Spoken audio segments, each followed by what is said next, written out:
Welcome YouTube to MetallicTCG, and today after playing Master Duels, not Duel Masters, Duel Masters an entirely different concept. After playing Master Duels for what it seems been about a week or so and actually getting to gold, I wanted to kind of delve into my thoughts and opinions on Master Duel as a game. If you're new to the channel, be sure to hit subscribe and follow us on all the social media platforms. Anyway, let's jump into it. So what do I think on Master Duels?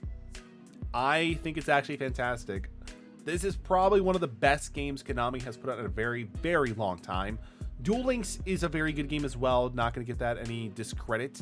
Also, a lot of people feel like Master Duels is going to kill Duel Links. I don't think that's going to happen. Not as fast as people think it's going to be, because Duel Links itself is a different game altogether, considering how there's a different meta, there's a different thought-provoking when it makes with decks. Anyway, jumping into it, Master Duels does a lot of things right, and we're going to go over that. There's quite a bit of things they do to help entice new players into the game, such as the very generous gift they do give you at the beginning of the game. You get thousands of gems just starting it off, which is fantastic. I also got to say, one of the biggest things that I love about this game so far is the deck creation process. This is like the bread and the butter, and they did it very well here. Forgive me for having a very terrible draft for a Burning Abyss deck. We're still making concepts and edits to it. This is more of the older incantation of what Burning Abyss used to play like, but we're going to jump into and make more refinements on stream. Anyway, don't forget to follow me over on twitch.tv to be able to kind of check those things out. Anyway, so the crafting system and deck building system is fantastic. So what is going to be happening, you have a few ways on how you can be able to get cards. Generally, you can either go the more traditional way. The traditional way is simply, you know, doing challenges, playing in PvP, solo mode, getting yourself a lot of gems, and opening up packs, which is fantastic, which is fine. This system itself is also pretty good because, again, the Master Pack already has a ton of things going on for it. And what I'm going to do is just open a pack really quick here and show you where I think this really shines. All right, so we open a pack. Let's do it. What do we get? What do we get?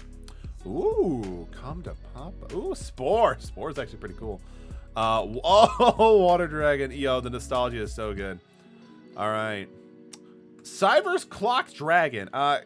Dang. Okay. I mean, it's still a UR. UR is fantastic. And we're also going to talk about why getting ultra rares you're not going to be using is still a good thing. So afterwards, once you do that, once you open up for the main pack, for the next 24 hours, you have access to what are called secret card packs. Secret card packs basically are designed for you to build one or a few different decks in mind. So if we go back to Master Pack, the cards included in this pack, there's over 6,700 cards. So the odds of you getting what you actually want are very, very slim to none. But it also just kind of like showcases you what are some of the things you can expect to find in this game, which is amazing. But once you go through, get a few Master Packs here and unlock secret packs. With the secret packs, think of this as a more condensed version of what you're wanting to. So as we can tell in here, because we pulled Cyber's Clock Dragon, now this pack is designated for those who want to build more Cyber's things, such as from Playmaker from Yu-Gi-Oh! Vrains. So we have things such as Firewall Dragon, Access Code Talker, and now instead of just buying from the Master Pack selection, we can just straight up go for this secret pack. And this is a more honed in way to build the decks that you want, which is all fine and dandy. As you can tell, I don't plan on building Cyber's, and Cyber's Clock Dragon to me kind of seems like a, you know, whatever pull. So here's where things really shine when it comes to the concept for Master Duels. So let's say I want to work back on Burning Abyss because I am still stuck in 2015. So what you can do is you're going to be getting a lot of duplicates on cards. That is going to be an easy thing to stay. So what you can do with this game is you can dismantle either cards you have more than 3 of, or individual cards itself, even if you only have 1 to 2 copies. So by dismantling cards, it gives you access to these currency over here. CPN for currency product for normal, for rares, for super rares, ultra rares. So what this supposedly will do for you is, let's say I want to build an Exodia deck, right? Instead of going to the Master Pack, trying to hope and pull for Exodia, I can just go over here, go down to here, generate a copy of Exodia. So not only do we now have a copy of Exodia for our deck, but it's just a great, easy way to be able to get things going for it. And there is one other thing I want to show as well here. First, let me just get all the pieces of Exodia so I don't forget to do this later. However, there's actually one more thing, Master Duels, that actually works out really well. If you decide to, these cards that we just crafted were just normal rarity, which is fine. But if you actually go a little bit more heavy, and let's see, let's go with Firewall. If you actually go through and craft what would be a UR card, or I believe even an SR card too, generally up here you'll get a special icon that'll either give you a free pack from the secret pack to build that deck, or it'll just give you access to the secret pack as well. So why is that a good thing? So again, if I wanted to build, let's say I just crafted Firewall, instead of having to, you know, take a gamble on the master pack system from the shop, I will just have access directly to the secret pack to build what I want to. So it's a great way to help refine in and focus the type of pack that you want, which is fantastic. I really do like that. This game also does introduce a solo mode. Solo mode I've gone through quite a bit, I would say. Not all of it, but, you know, quite a bit. This is actually a smart thing Konami did. So going through it, you get plenty of decent rewards from it, from, you know, gem currency and also these to be able to unlock more different scenarios. But this is also a great way to introduce players who have not played Yu-Gi-Oh! In quite some time to more of the more recent concepts.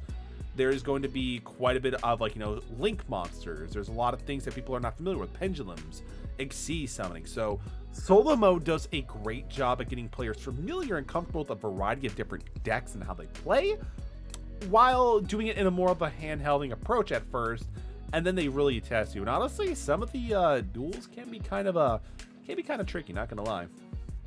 Especially because, again, myself, I have not played in the TCG consistently since, I want to say, before Master Rule 4, when Link Summoning was just introduced. When they changed it to Master Rule 5, where Xyz, Pendulums, and Synchros were not required to use links, that's when I kind of started coming back to the game.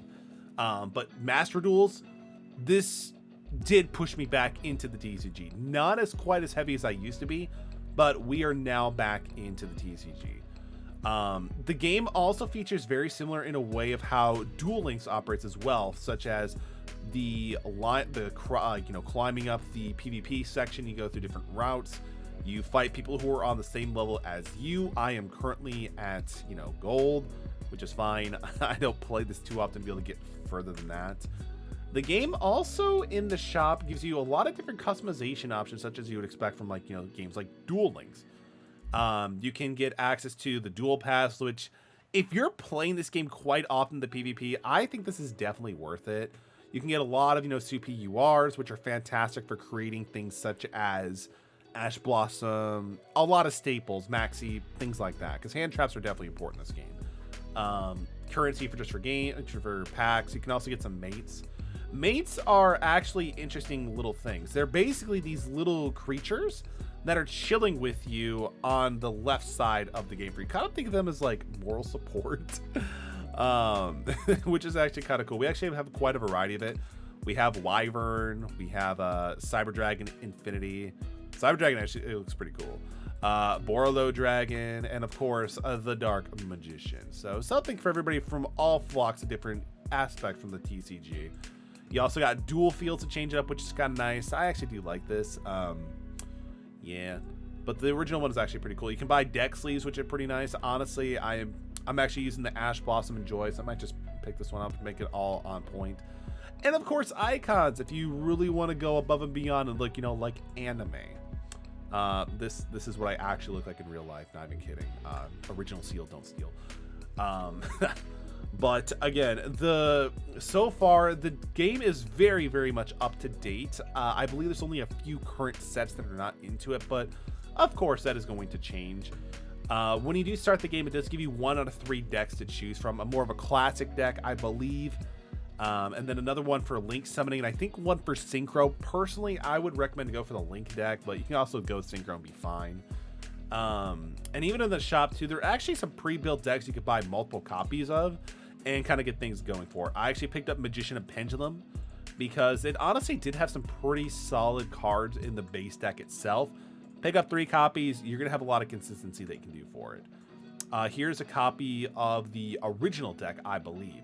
So we have things such as Duels Alliance, Spiral Flame Strike, Pendulum Call, Skullcrabat Joker, and Odd Eyes Pendulum Dragon, and Sky Iris. There's so much consistency in searching with this deck, it's phenomenal. And I've also had some help with Twitch as well to be able to build the deck and make it more refined and a lot more consistent. So there are plenty of ways to go through this game and play it the way that you want to. And honestly, I think that's one of the best things about this game itself. Again, I'm definitely really impressed with Master Duel. It's generally free to play very well, especially with the whole crafting system in play. Sure, you do have to put in some time, but it's nothing nearly as bad as Duel Links. Because again, you can craft the cards that you want. In Duel Links, you're kind of screwed. You have the regular card inventory that you can trade over, but it's not nearly as generous as this one. Let me know your thoughts down below in the comment section below. What your thoughts on Master Duel is, if you think it's great, if you think it's just Hearthstone ripoff, if you think there's a lot of things that could be done better, let me know. But again, these are my thoughts on Master Duels. So far, I'm really loving it. Can't wait to see where this takes me and the channel. We're going to have a lot more content on this for sure, aside from just live streams. Again, this is MetallicTCG signing off. Thank you for watching, and y'all have a wonderful day.